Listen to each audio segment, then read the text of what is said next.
Do not mess it up. Are you gonna mess it up?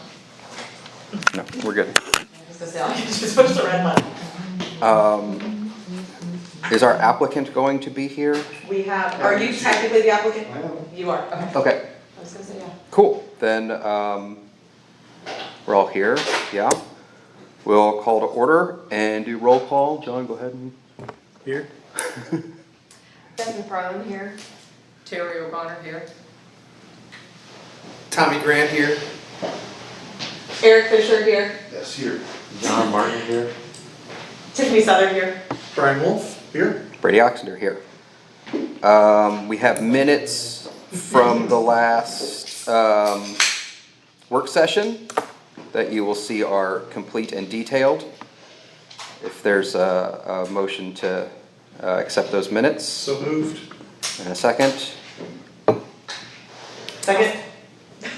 I got the evil eye on that one.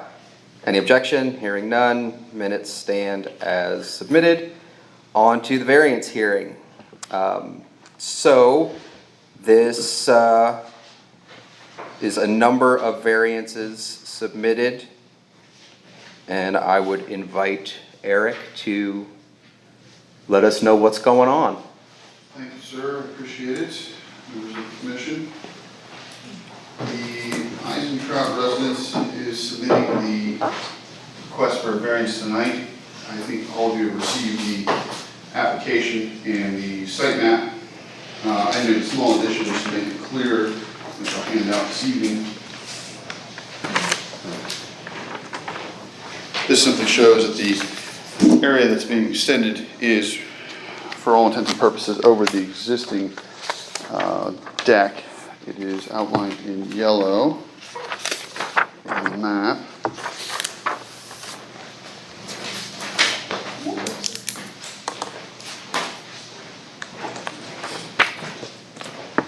This really makes it interesting to have your handouts. Yeah. He's talking about that. I think I ran out right before you started, but you know where it's at.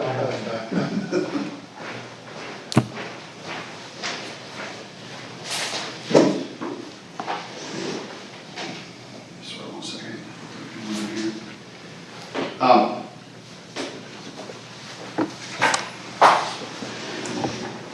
The only variance that's really needed to give them the ability to build their deck has to do with the east side setback on the lot. And as you can see on the map, the property line, the house itself, when it was built, is only maybe 3 feet, somewhere between 2 and 3 feet from the property line. Obviously, this is a R3 district, which will segue nicely into our discussion about the zoning map changes and the district changes. As this is one of many houses in this district, you can even see on the map, the house to the east and west both are well within the setback requirements for the R3. In this case, one side is a total 15-foot setback. That is, can be, I'm sorry, 18-foot setback. 8 foot is the minimum on one side, 10 has to be on the other. They cannot meet that requirement of minimum 8-foot setback. So in order to build the addition onto the rear of the house, they need to be able to get a variance from the 8 feet to, I would give them 2 feet from a technical standpoint, because it's so close that it's, you know, we're off by a little bit of an error there. So I would say 2 feet is a safe number to use in this case. While we're at it, since we have not changed the zoning district yet, there's a number of different, whenever we run into these, we request a bunch of variances that wants to make the lot, you know, the parcel completely legal. Right now it is in a legal non-conforming state. The problem is that the homeowners, you know, should something befall them, such as a fire, God forbid, a tornado, something like that, insurance will not, you know, they can't rebuild it as is without variances already in place. So we always like to catch these and go ahead and get the variances on the books. In this particular case, the R3 district has a minimum requirement of 10,000 square feet for a lot. This lot being 60 by 150 doesn't exceed 9,000 square foot, so we need a variance for that. We have, we talked about basically the 2 feet on the east side of the line. The driveway is within 3 foot west property line, so we would ask for a variance on that. The lot width is supposed to be 80 feet or greater. In this case, the lot width doesn't exceed 60 feet. So, and I would ask that, I think I made one error. I measured the property line kind of quick on the west side. They have more than 9 feet on the one side. In regards to the accessory building, the garage. So it can meet the minimum requirement of 8 feet. I don't believe it needs a variance in that regard, so we don't have to grant that one. But it will need a total of 4 variances. So in order to make the lot completely legal at this stage. And so I think it's a fairly straightforward request. They have a unique, this would qualify under the older standards of a hardship, as this was obviously built prior to the '89 code being adopted, which I think was a little loosey-goosey because nobody checked that this wouldn't even meet their code at the time that it was adopted. So if nothing else, they have a practical difficulty. You don't grant them the variance to go ahead and complete the addition. And that's all I have. I'll be happy to take questions. And the applicant, of course, is welcome to speak after you. It looks like where the intended addition is already, there's already a concrete slab there, right? No? It's a deck, right? Right, it was a deck, that's been removed. The new pad which we're going to put in will be the exact dimensions of Of that. what there was the deck. Yeah. Okay. So that, I know there are ratios of non-permeable structure available. Oh, Where does this also, to answer that question, if I included the addition, the house, the detached garage, and even the accessory structure on the back, the shed, Rick, how big is that shed? 10 by 12. 120 feet. I measured it 135. They're still at 28% coverage, so Okay. they're under 30%. all right, then that was my only thought and or concern. Yes. Any questions? I had a question. So for the drainage of water off the addition, the new addition, how is the water being drained? Is it being connected into an existing sewer system, or is it just being splashed onto grade? It's being ducted to the existing gutter system. The intention is to extend the roof out over this because the back part of the house has a roof that basically points towards the back part. And so we'll extend the roof over this, what we want to have a porch. Gutters on both sides will connect right to the gutters that they connect with. It's going right to the street. And then the gutters are connected into the storm system? That's right. Okay. Because I was just concerned, since it's so close to your neighbor, how you were managing water off the roof. I was equally concerned. Okay. Are there any other questions for staff at this point? Okay. I invite you to say anything you'd like. Well, thank you for hearing me. We wanted to, well, the deck basically was falling apart. We had to do something with it. And we could have replaced the deck, but there were several problems under it, including the fact that it had never been graded. And so water was literally flowing towards the basement under it. And so we decided, okay, we're going to take this thing off. We're actually going to eliminate the problem with the animals that live under it and put in at least concrete, which we'll do this year. And we will probably put a porch in next year. The big issue, and the reason why this all came up as a variance, is we went to put a hot tub on that pad, and that takes a 220-volt electrical line. And so that's why we're here today, because that clearly requires a permit. They said we can't touch it. You guys saying okay. And so we're here because we're starting a long process. Any questions for the applicant? Have you spoken to the neighbors Yes. and they don't have any? Not at all. Okay. We did notify all the. Yes, the neighbors. Yes, everybody got- Yeah. We talked to them. They said good. They probably don't want to look at the what was out there from before. Will that be the deck? Yeah. Can I ask a very broad question? Sure. I guess about like zoning, like what's the purpose typically of having it in that manner? Why do they say 8 feet or 4 feet or 2 feet? What's the purpose of that? Well, I would say this segues nicely into our next discussion, so we don't keep the applicant longer than necessary, that's a bit of a longer discussion. Sure. And I'd be happy to, if you let me defer, I'll put it in the that's next fine. part. Yeah, Okay. thank you. Real quick, are you able to match the asphalt shingles on the top? Yeah. Same as the rest of the house? Probably not, yeah. The roof is still new, Yeah. so the shingle is still new. Oh, okay. Okay, any other questions? I don't believe there are any members of the public here to speak. So, at that point, does anybody have any thoughts? So we make, Totally good. yeah, I'm fine, I say we make a motion to push the recommendation to approve all of the listed variances to council. Second? I'll second. Did you, I was gonna say, are you seconding or do you want me to? Yeah. Mayor, would you call the roll? I would love to call the roll. JP is giving me some paper and pens and all of the above, because I come so prepared. Hey, if I was at my office, I would. I still wouldn't, I'd be running back in there like I did last night. I ran back in there like, wait, I didn't pen paper. All right. We are just doing, okay, let me see if I can figure this out. Council President Wolf. Aye. See now, okay. Brady Oxender, Yes. Beth McFarland, Yes. and my other one is Terry O'Connor. Right. Yes. Trying to remember who's voting and who's not voting. You guys gotta do this more often. All right. And then mine, since I'm doing this, mine is also yes. There you go. Thanks for your time. Thank you for your help. Council And takes then up you'll be there tomorrow. tomorrow. Will you be there tomorrow as well? Okay.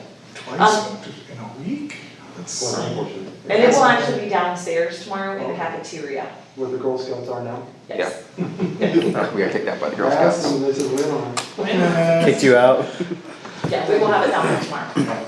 And that's at 6:45, correct? That's fine. That's correct, that's for the public hearing. 6:45. You don't actually have to be there for that, but Well, council, that's when people come and speak to it. You could speak to it, but I mean, you'll be there to present to, along with myself, to council and things. What's tomorrow? We'd like to show. The actual council variance here. Oh, I got you. I see. We have to make a recommendation, We were able to make get our it back recommendation to make their So decision, we're doing so. tonight and then tomorrow, and then hopefully by the end of Expedited, tomorrow's okay. meeting, they'll be able to move forward on what they want to do. Gotcha. Okay. Okay, so now we'll move on to the village planning section. Eric is going to start a conversation. We've been looking at, excuse me, we've been looking at code, and the one section that we've been ignoring for now is the actual districts and what those are to look like, mainly as far as residential districts. And so it's time for us to start at least thinking about that before we dive too deep in. So Eric's gonna bring us up to speed on what this disaster looks like. Yes, well, thanks, sir. I've been giving this a good amount of thought over the past couple of weeks. I thought at first I had a simple solution from a zoning standpoint. However, as I will get into, it becomes complicated very quickly, thanks to the brilliant minds back in the 50s who did the original planning and deciding over the years how these houses were going to be situated, and then thanks to the '89 adoption, which nobody followed to look at the code. I actually can only imagine, Mayor, that actually one of them, the people lived on Jordan, because, Joe, as you can see in this picture here, Jordan is the only road, and I don't know if it was even part of the village back in this time frame, but Jordan Road is the only thing that meets our R3 zoning code. And to get back to the original question, we use setbacks and we use all of these little development items to make neighborhoods look a certain way, and to, it depends if you're looking for, density is an important item. So if we're looking at something we want more dense, we say, okay, we're going to cut down the setbacks between the houses, say 5 foot to a line, right? There's a certain, in some areas where you have, let's say, Columbus deep into the short north, you'll see 0 lot lines. And in fact, even in certain downtowns, buildings are built right next to each other, you know, and they have some density to them. And that's all well and good. The older buildings do not have the same fire code requirements from 100 years ago that they do today, which is fire separation and those items. And so setbacks are also, to some degree, a safety item. If someone's house catches on fire, you want to give the fire department some time before the fire reaches, you know, the next door house. The further apart they are, the more likely the worst is going to happen. You're going to see melted siding between the two houses. But the closer they are, likely as the flames are going to leak. So it's one item to consider. The other is obviously noise and other items that go with having a quiet enjoyment of one's property, you know, depending on where the distances are. Now, amongst other things, you know, there was, the height requirement is pretty much, you know, 35 feet, and it's one of those things that is followed through pretty consistently. So that's really not a concern. You know, the issue is the rear setbacks, side setbacks. Driveways are an interesting one too, in which our code says the driveway is supposed to be 10 foot wide, but in many parts of the village, the driveways don't, you know, exceed 7 feet. And then the driveway is closer than 3 feet to the line, because that's the minimum distance in our current code. In many cases, the driveways are right up there. So the only place I would say that your R3 district, as a proposal, could stay in its current form as a straight district is these larger lots, because every lot here meets those requirements. But when we get to any other part of the village, and you know, the former Mayor Eisentraut's house is a great example of this. You know, she barely meets the rear lot line requirement. You know, one side, you can see it's a consistent builder item. They're all built right up on their line, right in this particular part of the street. None of them meet setback here.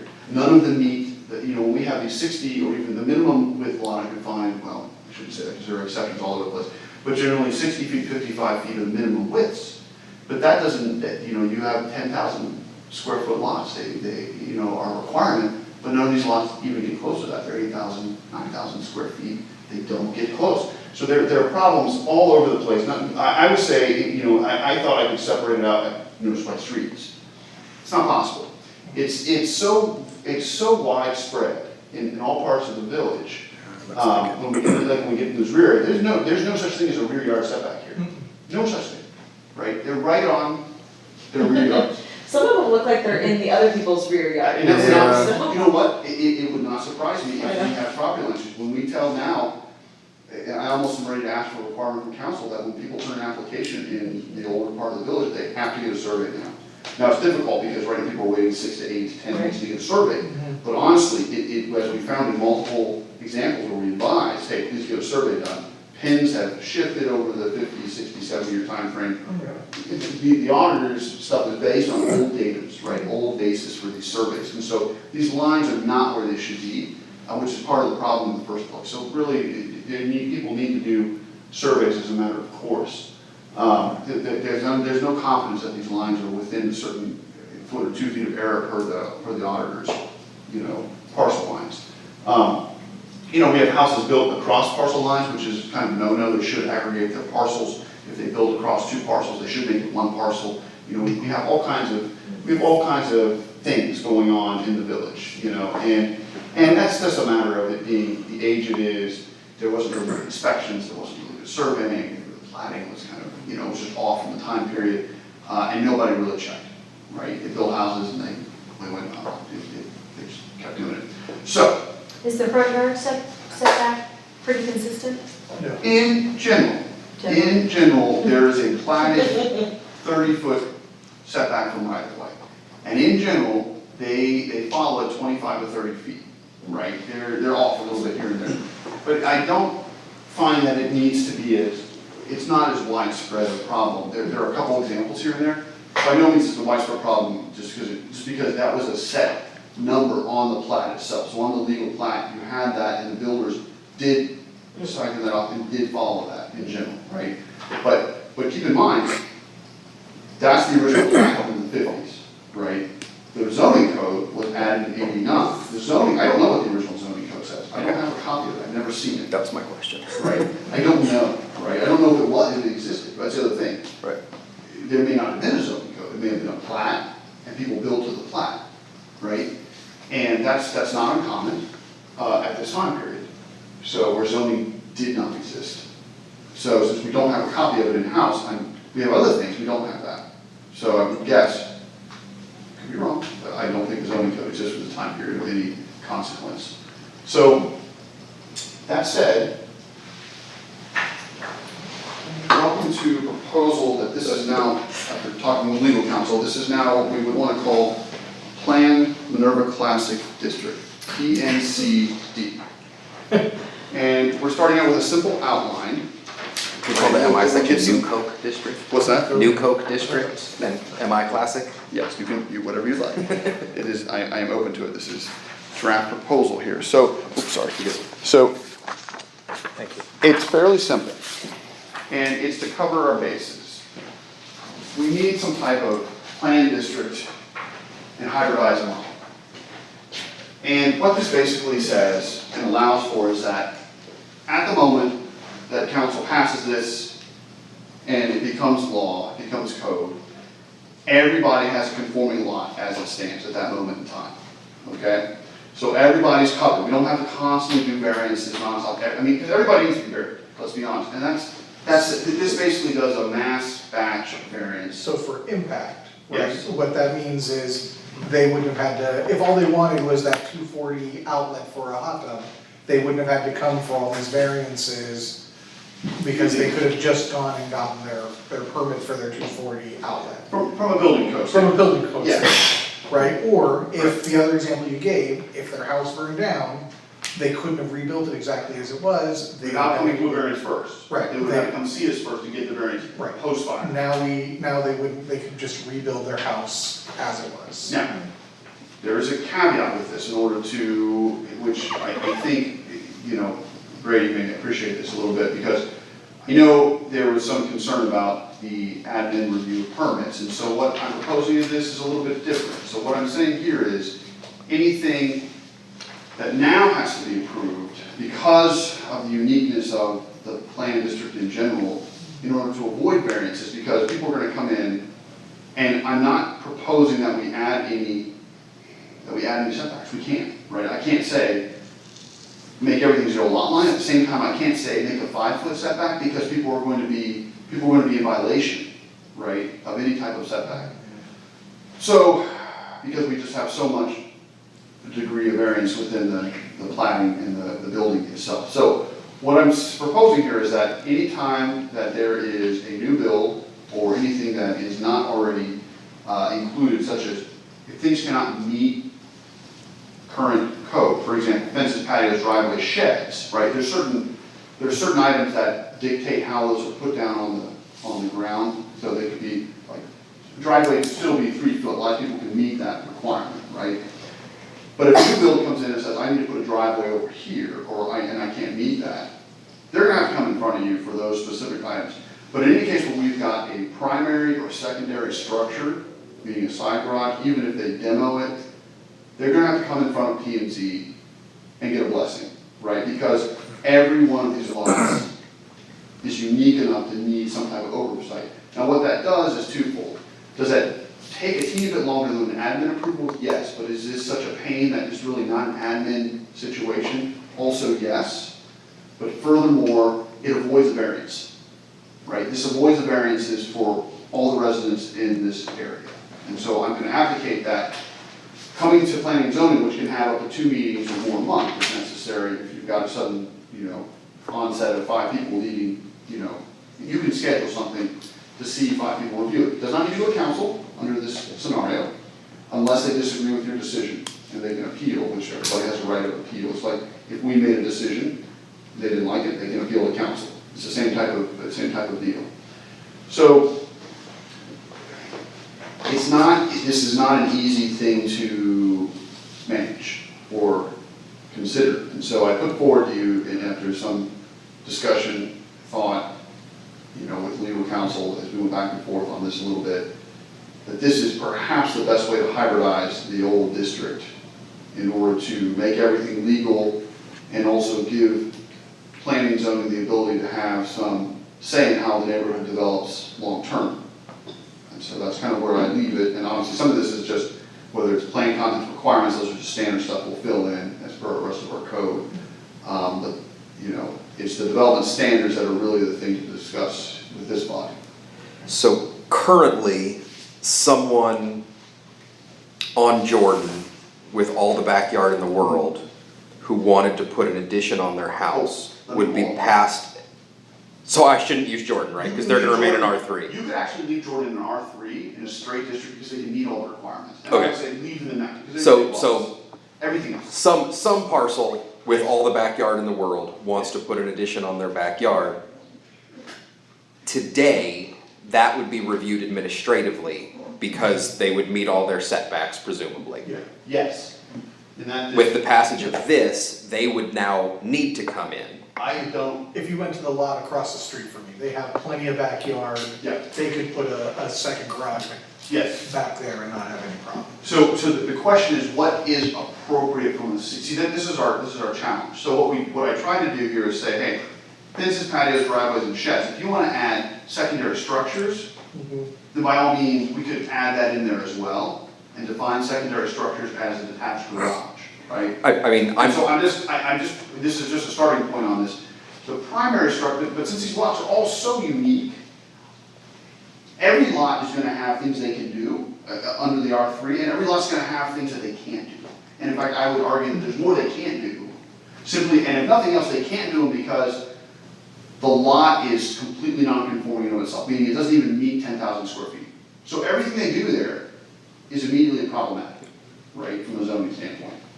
So, once we get beyond that, now you can put down some setbacks, but again, every lot, whether it's you see rear or side setback, somewhere doesn't need it. right. Right. And I'm fine with the thought, like if somebody walks in and says, yeah, I wanna put this up and I got all the room in the world around me, and we go, cool, that's great, have a great day, I'm glad we had a chance to look at this. Well, right, no, but in a Jordan Road, Yeah. R3 conforming, Yeah. it would be easy to know. Correct. Right, That one we leave alone. that's the, right, so, So leave it alone means that It means you, it stays in the R3 district when we redo the map, right, everything that's not, not the you MI can development. say that's big lots, so. Part of me says, in order to have a short and clean code, just Make it all. make it all Planned Minerva Classic. You can do Because if the Jordan Road folks need to come in and say, look at my backyard, I got no issues, then we'll all say, you're right, you've got no issues. Okay. And That's up to have you. a great That's day. up to you and council. I would say that I mean, it leads to- There's no problem that needs to be solved from our zoning, current R3 with the Jordan Road, I'm sorry, it's not moving back up, but. I like a consistent notion that nobody is treated differently, but I also think that if we were to go that route, there are now additional hurdles we put on people that may or may not be necessary. Right, so so- realistically, one person on Jordan Road every 3 years has to be Yeah, inconvenienced potentially. by spending 15 minutes Yeah. here. So I had a question and a thought. Okay. Okay, my question is, did I understand you right, that within this Planned Minerva Classic District, if someone already had an existing secondary structure and wanted to replace it for like, meaning they got termites in the whatever, and they wanna take that back lot, the pool house at the old Dr. Lou place, right? Okay. So they wanna rebuild it because it's got termites. Under this idea, it sounds like he would have to come, even though he was building for and get a blessing. So, yes, potentially, because again, for like is one of those things that is an eye of the beholder, right? So for like may suddenly not be for like. It may be, and this is where we get antsy, so if I may. So, he's maybe up on his neighbor's property line in this particular case, right? So, I would say, look, maybe that's a problem, right? We don't know, it's been allowed as a non-conforming, or a legal conforming, it would be legal conforming under this case, right? But because it was always on the zero lot line, maybe it for a long time caused a problem for the neighbor, and we just don't know about it, but there's an opportunity to address it, maybe move it back a foot or two, right? I'm just bringing that as a potential example, that you could solve problems through the review, and that's the reason I bring that up. And that's why you have a brief review. I mean, if the consensus of the group is, hey, you're fine, build it as is, and great, right? And the neighbor may appeal and say, no, that pisses me off, I don't want it there. So it's one of those things that you may find there are problems that are just could not be addressed in the past, but could be addressed now for whatever reason. And I don't know what those reasons are. So I'm trying to cover it a little bit. I get the sentiment. I feel like, we could define for like in a manner that could be satisfactory, right? We're talking same, Occupies the same volume. occupies the same volume and the same, Same dimensions, same volume. same dimensions on the Footprint. same space, right? Because I don't want us, I would not like any public body to be the place where people are settling their neighbor disputes, right? So now I'm gonna replace my secondary structure and my neighbor's always had it in for me and it's always been right on the property line and now he can jam me up because he can, right? And now, how, Great point. Yeah, I didn't want to agree with you, but I think I do. right, like, so whatever's there now should always be. Yeah, you bought the house next to the guy. Yeah, It had the whatever's there thing. now should always be legal and should always be replaceable for like, in my opinion. Like grandfathered in. Yeah. But kind of but you can't just say grandfathered in because A, that has racist, history to the expression, and B, like, That's exactly my thoughts, Oh, but we have, Yeah. we have the one that. but I think we can define what for Right. like is in a manner That is that allows us to let that go, This is my right? favorite part about Brian. Brian's the one that always comes back with this is the neighbor, like, I don't think of stuff like that and you are. With my current last 3 weeks, I could see a neighbor doing that. Yeah, of course. Period. Like, I mean, if they could do it, they would do it in a heartbeat. yeah, if a snowstorm came and knocked down the secondary structure, I think that secondary structure should always be Yeah. able to be Right. replaced as it was. Don't disagree. And I think, Yeah, I think if we can define it properly, then, yeah.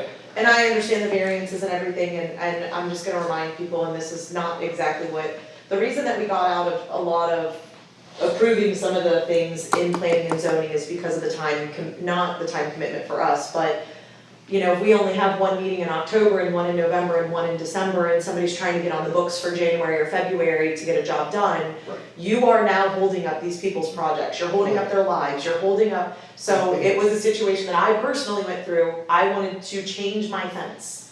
It was a wood fence from a, metal fence, long story short, it was 3 weeks before the next thing, so I'm sitting here with a dog and I can't get in to fix my fence because I'm waiting for planning and zoning.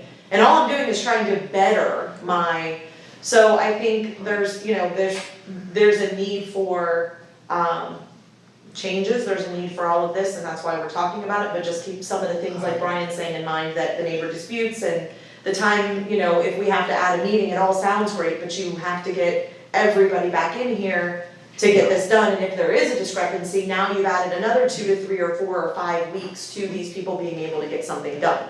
So you guys and I say you guys, this body, if you're going to take this on, you have to realize this is gonna be a lot more work and a lot more time commitment, because I think you're almost gonna have to commit to 2 meetings a month. Especially once we start getting into the spring. I think with the recognition that this proposal does not include fences, patios, driveways, or shed, if they You should meet be okay, existing yeah. requirements, that's gonna knock Most of it. 2/3 to 3/4 of it That's down. gonna knock most So of it. to that end, I think that what it would require to be reasonable is a codified commitment that no variance or no permitting process should ever be waiting more than X amount of time Correct, for a planning and zoning meeting, correct. right? Now, I think we've got that. Do we have that? Good. Yeah, that once it's submitted, you can get on the books within, a time frame of 45 days, because it's hard to so control. 45 days is a long. It is, but I don't know what future P and Zs may not meet because of lack of quorum, Right, right? There could be any number of issues that we have a problem with. And so 45 is long, but it gives municipalities some cover, which is necessary. right? Because There's they have, no it's not residence. necessarily staff, it might be because of some unforeseen event, i.e. another pandemic. Right, so 45 days is fine for something like Rick and Lynn tonight, where they are making a plan for next year. Right. 45 days is not fine for the fence permit that we're waiting for a But that's person not to. what this- No, but that needs a variance. If it needs a variance, but the variance is set, a variance is handled by its own right. Yeah, So if it has to come before a variance, we do that, that's even longer. And yeah, this process Variance is specifically very is long. less than a variance, because there's no council Yes. involvement on, right. it still has to happen. No, yeah, Now, we'd still have to notify everybody, correct, for, if they're gonna come to planning and zoning, we would still need to send out the postcards and So do, we do not, Okay. this is. just for the timing purposes. Simplified, yeah. Okay, So this is simplified, this is not, and once you incorporate a planned district, the nice thing about planned districts is that you don't have to do all that crazy stuff, right? You don't have to eat a lot of time. Planned districts are why we do things, we don't have a lot of commercial and industrial items here. When you put those into planned districts and other municipalities where you have that ground, because someone plats something, and then it's all in the planned districts, all they've gotta do is come before P&Z, it's already gone through its council for all its platting, so this has gone through for platting years ago, right? This is all done. All we need to do is, if I've got a lot, and there's a few still buildable lots, I come forward to P&Z, they look over my plans, right, to make sure that, hey, what you're doing is reasonable, right? Because it's reasonable in this district, because there's plenty of examples of things that are up against lot lines that are crazy and stuff like that. Give the opportunity for the neighbors to come speak on it, planning and zoning to judge, so it's not an administrative function, and it meets with the plan district requirements, P&Z reviews it, and they bless it. And everybody's agreeable, it's great. There's an appeals process, just like in any administrative decision, in case someone disagrees, that's normal, right? But in general, if it meets all the, P&Z's happy with it, it's a one meeting and done type situation. yeah, I would agree. so my other thought / concern is I feel like we need to define some sort of rubric by which planning and zoning would adjudicate the request. And I Right, totally agree that that because should be done if- by rule Yeah. for planning and zoning. Well, not just, like, I think it should be, some set of guardrails should be in the code itself. Like, Yes. Because right now, we're just saying, what is there is legal, if you wanna make big changes, come ask. But I think we need some standard, it doesn't have to be as stringent as what you might normally write in zoning code, but there needs to be some standard, because I am old enough to remember when this planning and zoning body held up things for color choices, So, right? Good We have point. to make sure that that doesn't happen again. So aesthetics should be written out, because that's not how this particular district has been handled in the past, right? Should be. So I'm not, that's not in here at all, and so if it's not in the zoning code, they cannot review upon it. I just wanna point that out. If you wanna make it explicit that you're not to review for aesthetic purposes, you can, but they can't do it here. I just wanna point that out. What can be reviewed is anything related to the zoning in relation to, you can say you will review for setbacks, you'll review for this, you'll review for this, you'll review for this. You don't have to set standards to it. For instance, when you do that, you're going back to a straight district, right? And that's what we're trying to avoid here, to give flexibility to the plan district, to the review process, so that you folks can say, yeah, I don't mind you there 2 feet away from your neighbor's their side yard, because that's how a lot of this neighborhood has developed over time, right? It makes sense because it fits. And again, you may find a situation in the review where that does not make sense. You need to be at least 10 foot from that someone, there has to be, otherwise you might as well write a straight district, or try to write one again, and I'm telling you, it's very difficult in this situation to do so. Yeah, so my concern is without something, I'm using the word guardrail, I'm using the word rubric, right? But without these kinds of things, I am concerned for, if not actual discrimination, perception of discrimination, right? So some people come in and they want 2 feet, and some people ask for 2 feet and they get approved. Some people ask for 2 feet, they don't get approved. That's right. How does that, there needs to be a requirement to justify those things, or to at least point to, this is the web of things that were considered, and this is how we came to this choice. Otherwise, all it would take is the village crank to come in and make a request, and they get denied for whatever reason. And now, because they are known to be the village crank and they've been denied, they would have a justifiable case to say that they have been discriminated against. I'm not sure they We- would, number one. Number two. We don't have those they don't guardrails for complain. the exercise we just went through. We, Except for the fact that it then goes to Yeah, council, variance and in this is case, like anything could be Well, appealed to but council.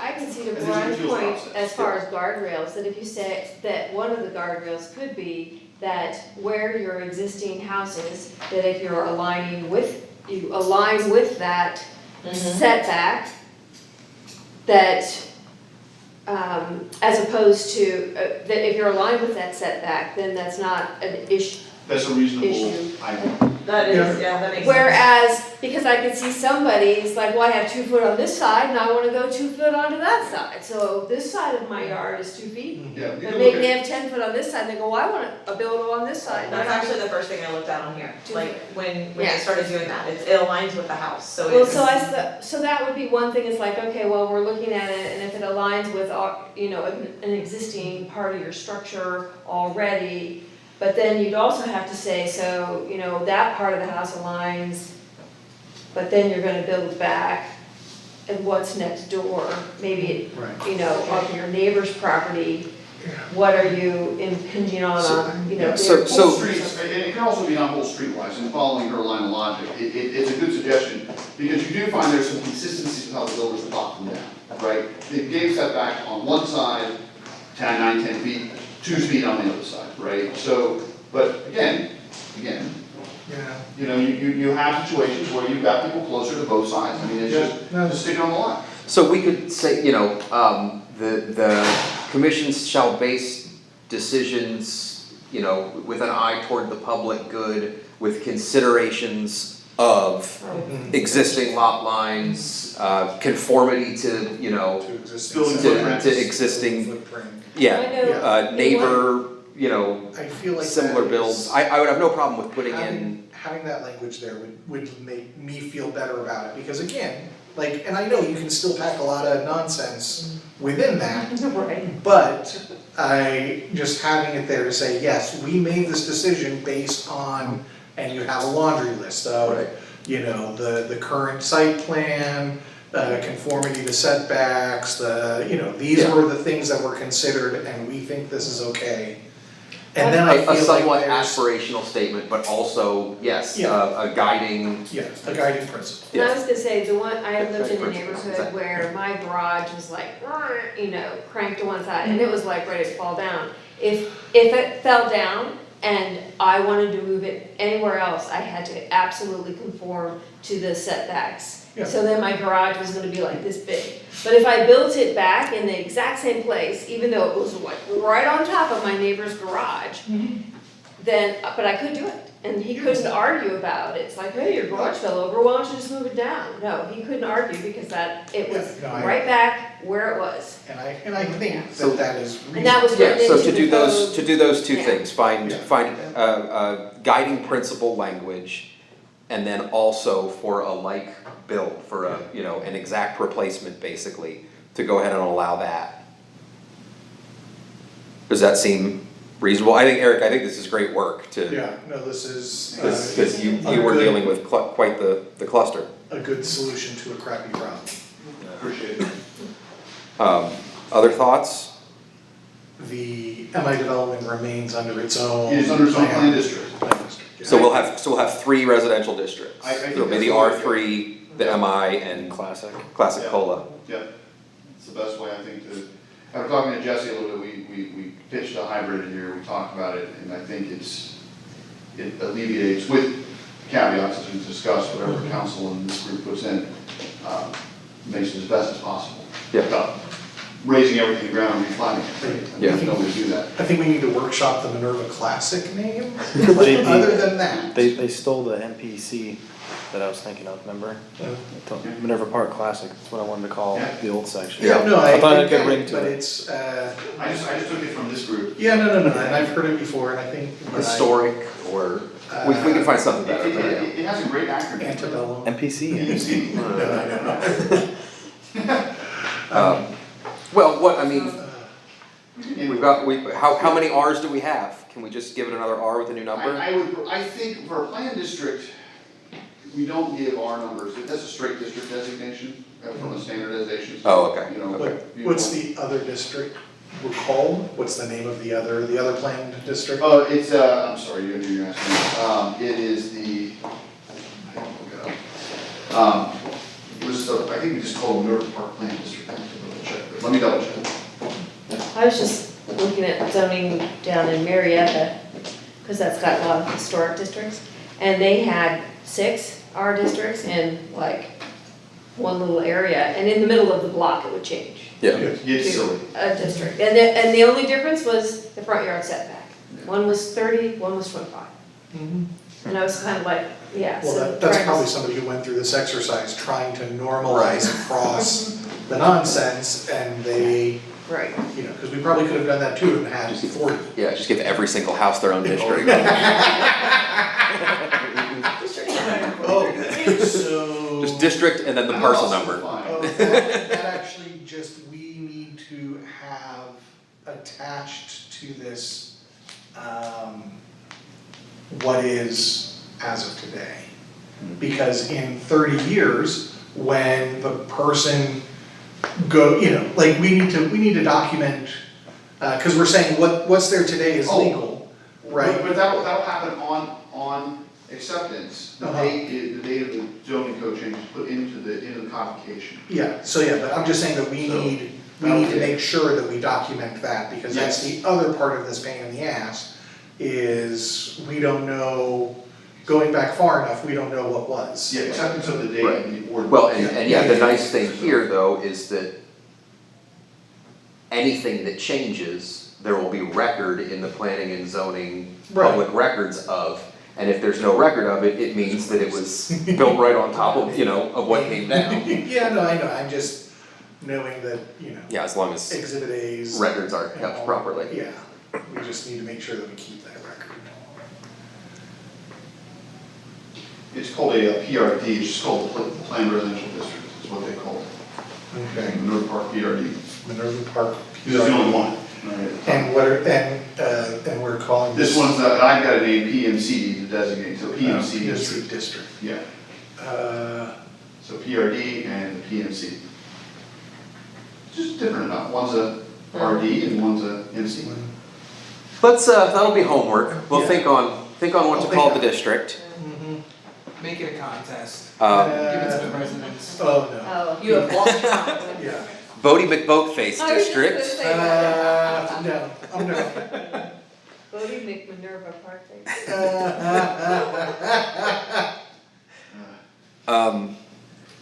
Okay, I think this is a great start, so what I'd like to do is what we have done in the past, which is take this home and think on it and try and shoot holes in it and see what kind of problems we can find with it, in the hopes that it's none if not small ones. And then my plan would be to meet again in the beginning of November. We have the November date and the December date already scheduled for here. Okay, I'll put it up. and we will see how much progress we can make in November and what we wanna do in December. I'm telling you for sure there will not be 2 meetings in December under any circumstances. There's not even 2 council meetings. Yeah. So the November meeting, Eric, hopefully we can have Jesse put together some kind of brand new document that incorporates. He sent me the last draft, and we need to add a few things into it, which will have everything, so by the time we get together next month, we should have everything cleaned up at that point. We'll add to this draft based on our conversation this evening. We'll be adding some other detail regarding some of the submission requirements, things like that, and just to fill it in. But yeah, we're getting closer every time. Yeah, so hopefully, like I said, at the November meeting, we will have something that doesn't look like what we've been looking at for months, that actually looks like, what a new section of code would look like, that we can then do this process hopefully one more time where we read through everything and try and see what still doesn't make sense and what could still look better, and then after that, hopefully we can, beginning of the year, make a recommendation to council to adopt the biggest piece of legislation that they ever have. Cool, does anybody have anything to say? I have written that today about the comment about what's defined as a structure.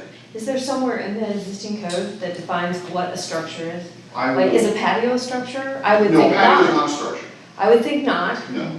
If it's on a foundation though, raised up, is that a You do- structure? I'm sorry, what was the last one?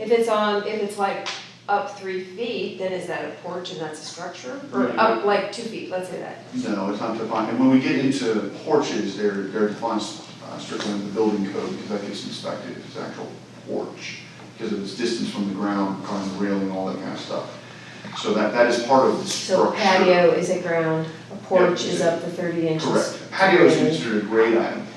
So, what that grade is, once you start getting into decking, I think I've got your above grade typically, in some form. So then if a deck is Deck a is foot a above grade, then is that considered a structure? Decks are almost always considered, I would rarely, because you can't put them in the ground by building code, because they rot regardless, we don't, it's just not allowed in. It has to be on its pylons, right?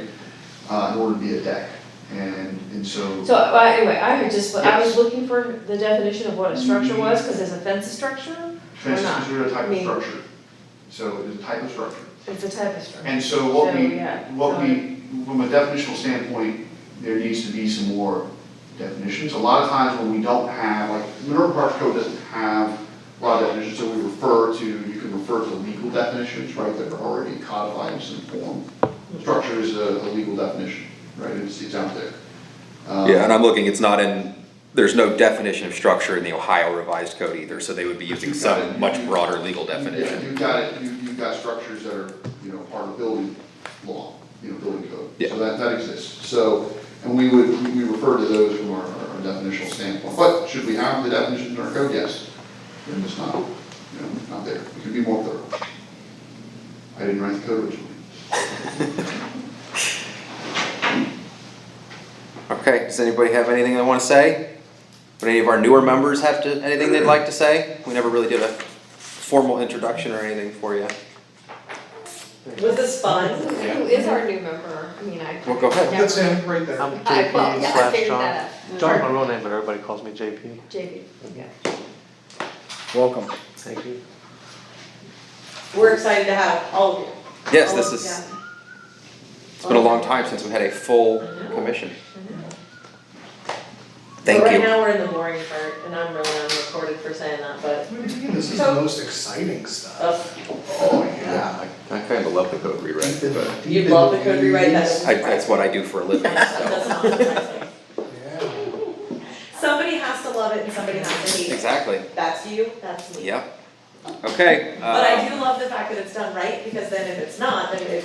Makes everybody's life it's easier. It's headaches. Okay, meeting adjourned. Thanks, guys.